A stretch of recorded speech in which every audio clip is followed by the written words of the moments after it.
அனைவருக்கும் வணக்கம். இந்த கவர்னர் பற்றின ஒரு கேள்வி இது. இங்கே பாருங்கள், ரொம்ப இன்ட்ரெஸ்டிங்காக இருக்கும். ஆக்சுவலாக ரொம்ப இம்பார்ட்டன்ட் கொஷின் இது. அசெஷன் ரீசனாக கேட்டிருக்காங்க. Governor in the Indian federal system is assign dual role as a constitution head of the state as well as the representative of the centre. So தமிழில் பார்த்தவங்க நல்லா புரியும்.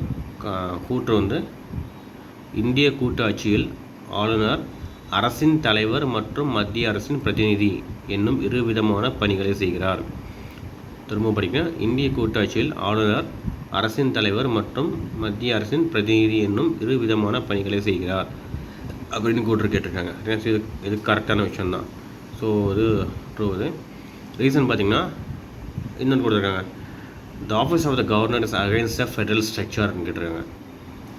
தமிழில் பார்த்திங்கன்னா ஆளுநர் என்ற நிறுவனமே கூட்டாட்சிக்கு எதிரானது அப்படின்னு கேட்டிருக்காங்க. இது தவறாக புரியுது. ஸோ கூற்று மட்டும் கரெக்டு, காரணம் தப்பு. சரியா? ஸோ இந்திய கூட்டாட்சியில் ஆளுநர் அரசின் தலைவர் மற்றும் மத்திய அரசின் பிரதிநிதி என்னும் இருவிதமான பணிகளை செய்கிறார். அது அந்த கூற்று கரெக்டு. காரணம் நமக்கு கொடுக்கப்பட்ட காரணம் தவறானது. ஆளுநர் என்ற நிறுவனமே கூட்டாட்சிக்கு எதிரானது இருக்குல்லையா, அது தவறானது. ஸோ இங்கே கொடுக்கப்பட்ட ஆப்ஷன்ஸில் A is true but R is false. ஓகேங்களா? நன்றி, வணக்கம்.